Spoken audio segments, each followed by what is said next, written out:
एक बार पांचों पांडव आवश्यक कार्यवश बाहर गए हुए थे। आश्रम में केवल द्रौपदी, उसकी एक दास और पुरोहित ही मौजूद थे। उस समय सिंधु देश के राजा जयद्रथ, जो विवाह की इच्छा से शाल्व देश जा रहे थे, अचानक उनकी नजर आश्रम के द्वार पर खड़ी द्रौपदी पर पड़ी और वह उस पर मुग्ध हो उठा।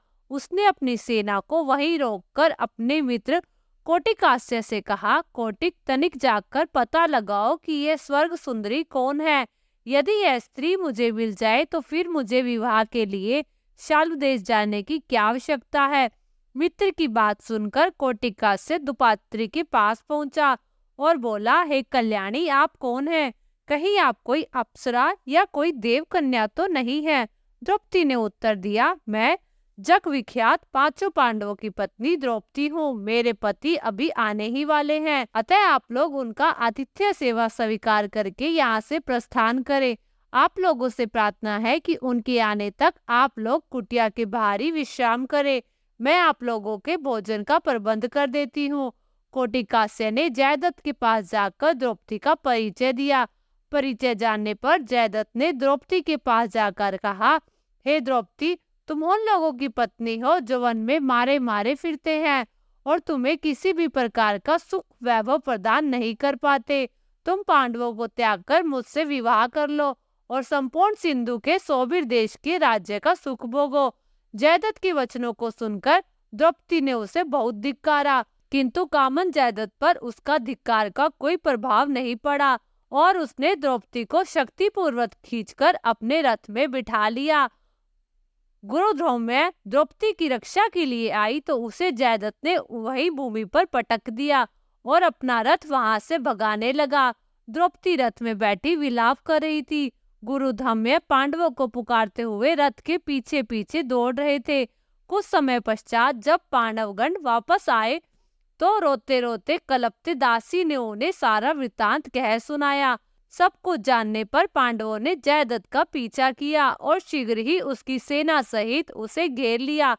दोनों पक्षों में घोर युद्ध होने लगा। पांडवों के पराक्रम से जयद्रथ के सब भाई और कोटिकास्य मारे गए तथा उनकी सेना रणभूमि छोड़कर भाग निकली। सहदेव ने द्रौपदी सहित जयद्रथ के रथ पर अधिकार जमा लिया। जयद्रथ अपनी सेना को भागती देखकर स्वयं भी पैदल भागने लगा।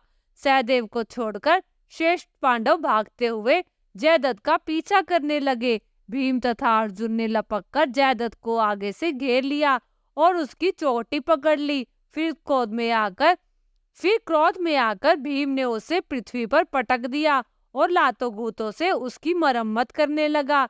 जब भीम की मार से जयद्रथ अधमरा हो गया तो अर्जुन ने कहा, भैया भीम, इसके प्राण मत लो, इसे इसके कर्मों का दंड हमारे बड़े भाई युधिष्ठिर देंगे। अर्जुन के वचनों को सुनकर भीम ने जयद्रथ के केशों पर अर्धचंद्राकार बाणों से मूंढकर उसकी 5 चोटी रख दी और उसे बांधकर युधिष्ठिर के सामने प्रस्तुत कर दिया। धर्मराज ने जयद्रथ को धिक्कारते हुए कहा, रे दुष्ट जयद्रथ, हम चाहे तो तेरा वध अभी कर सकते हैं, किंतु बहन दुशाला के वैधव्य को ध्यान में रखकर हम ऐसा नहीं करेंगे। जा, तुझे मुक्त किया। यह सुनकर जयद्रथ कांतिहीन और लज्जा से सिर झुकाए वहां से चला गया। वहां से वन में जाकर जयद्रथ ने भगवान शंकर की घोर तपस्या की। उनकी तपस्या से प्रसन्न होकर शंकर जी ने उसे वर मांगने को कहा। इस पर जयद्रथ बोला, भगवान, मैं युद्धों में पांचों पांडवों पर विजय प्राप्त करने का वर मांगता हूँ। इस पर भगवान शंकर ने अपनी असमता प्रकट करते हुए जयद्रथ से कहा, हे जयद्रथ, पांचों पांडव अजय हैं और ऐसा होना असंभव है। श्री कृष्ण नारायण के और अर्जुन नर के अवतार में हैं। मैं अर्जुन को त्रिलोक विजय प्राप्त करने पशुपास्त्र पहले ही प्रदान कर चुका हूँ। हाँ, तुम अर्जुन की अनुपस्थिति में एक बार शेष पांडवों को अवश्य पीछे हटा सकते हो। इतना कहकर भगवान शंकर वहां से अंतर ध्यान हो गए और मन बुद्धि जयद्रथ भी अपने राज्य में वापस लौट आया। जयद्रथ की दुर्गति। महाभारत की कथा। महाभारत में जयद्रथ एक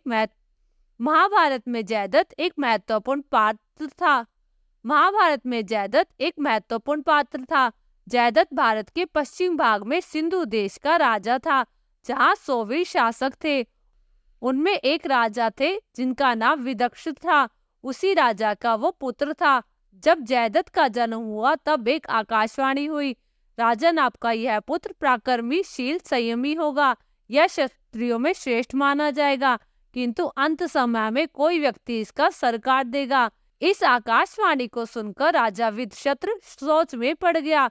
राजा विदशत्र ने अपने पुत्र जयद्रथ की रक्षा करने के लिए उसे यह आशीर्वाद दिया कि जो व्यक्ति जयद्रथ का सिर काटेगा उसके सिर के 100 टुकड़े हो जाएंगे। इस प्रकार विदशत्र ने जयद्रथ को लगभग अमर बना दिया। जयद्रथ का विवाह धृतराष्ट्र की इकलौती पुत्री दुशाला के साथ हुआ। जयद्रथ पराक्रमी तो था ही, परंतु शूरवीर व्यक्ति अधिकांशतः स्त्रीलोपुत होते हैं। जब से उसने द्रौपदी को स्वयंवर में देखा था तब से उसके मन में उसे पाने की तमन्ना जाग रही थी। दूत में अपना राज्य हारने के पश्चात पांडव 12 वर्षों के लिए वनवास चले गए। जब वे सिंधु राज्य की सीमा के आसपास थे तब एक दिन जयद्रथ उधर से गुजर रहा था। उसने कुटिया में अकेली द्रौपदी को देखा तो वह उस पर कामातुर हो गया। उसने द्रौपदी से कहा कि अब पांडव भीख मांगे हो गए हैं, इसलिए उन्हें छोड़कर उनकी पत्नी बन जाए। जयद्रथ ने साम दाम दंड भेद सभी तरीकों से द्रौपदी को अपना बनाने का प्रयास किया, किंतु द्रौपदी पतिव्रता स्त्री थी, इसलिए उसने उसका प्रस्ताव ठुकरा दिया। इस पर क्रोध होकर जयद्रथ ने द्रौपदी का अपहरण कर लिया और अपने रथ में बैठाकर द्रौपदी को ले चला। द्रौपदी के चिल्लाने पर पांडव आ गए और भीम और अर्जुन ने उसका पीछा कर उसको पकड़ लिया और कुटिया पर ले आए। भीम उसका वध करना चाहता था, किंतु युधिष्ठिर ने यह कहकर कि वह बहन दुशाला का पति है, इसलिए उसे विधवा नहीं बनाया जा सकता। तब द्रौपदी से ही दंड पूछा गया तो उसने कहा कि इसके केश काट दो और 5 चोटियां बनाकर छोड़ दो। जब जब यह आईना देखेगा इसे ये घटना याद आती रहेगी। पांडवों ने ऐसा ही किया। इस अपमान से अपमानित होने के बाद जयद्रथ अपने राज्य में नहीं गया और वन में ही तपस्या करने बैठ गया। भगवान भोलेनाथ तो वैसे ही बहुत दयालु हैं और उस पर प्रसन्न हो गए और उसे कहा कि वर मांग। जयद्रथ ने कहा कि मैं अपने अपमान का बदला लेना चाहता हूँ, मैं पांडवों को पराजित करना चाहता हूँ। तब भगवान महादेव ने उससे कहा कि ये असंभव है। मैं तुम्हें वर देता हूँ कि तुम एक दिन के लिए अजीवित रहोगे। जब कौरवों के सेनापति द्रोणाचार्य ने चक्रव्यूह की रचना की तब उसके मुख्य द्वार पर जयद्रथ को खड़ा कर दिया गया। जयद्रथ ने किसी भी पांडव को चक्रव्यूह में प्रवेश नहीं करने दिया, केवल अभिमन्यु ही जा सका। सब महारथी अभिमन्यु पर टूट पड़े और दुशासन के पुत्र धूमसेन ने उसके पीछे से गदा पर भरपूर वार किया। इस तरह अभिमन्यु का वध हो गया और जब अर्जुन आए तो उन्हें अभिमन्यु के वध का समाचार मिला तो वो रो पड़े। जब भीमसेन से पूछा गया कि वे उसके साथ क्यों नहीं गए तब भीमसेन ने कहा कि जयद्रथ ने उसे जाने नहीं दिया।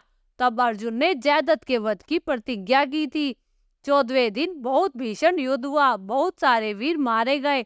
उस दिन जयद्रथ को 7 महारथियों कृपाचार्य, कृतवर्मा, अश्वत्थामा, कर्ण, शल्य, दुर्योधन, दुशासन ने घेर कर रखा हुआ था। अर्जुन ने साय होने से पहले वध की प्रतिज्ञा की थी और साय होने ही वाली थी। तब भगवान श्री कृष्ण ने अर्जुन से कहा, पार्थ, सूर्य अस्त की ओर हो चला है। मैं अपनी माया के द्वारा अंधेरा कर दूंगा, तब तुम जयद्रथ का वध कर देना, पर ध्यान रखना कि इसका सिर धरती को ना छू पाए, नहीं तो तेरे सिर के 100 टुकड़े हो जाएंगे। अर्जुन ने इस प्रकार बाण चलाया कि जयद्रथ का सिर कटकर उसके पिता की गोद में जा गिरा और वह भी मर गया। दोस्तों, अगर आपको ये जानकारी अच्छी लगी तो कृपया कमेंट करके जरूर बताएं। वीडियो पसंद आया हो तो वीडियो को लाइक जरूर करें और अपने दोस्तों के साथ शेयर करें। और ऐसी ही बहुत सारी कहानियों को सुनने के लिए हमारे चैनल को सब्सक्राइब जरूर करें। फिर मिलते हैं एक दिलचस्प वीडियो के साथ। धन्यवाद। जय श्री कृष्ण।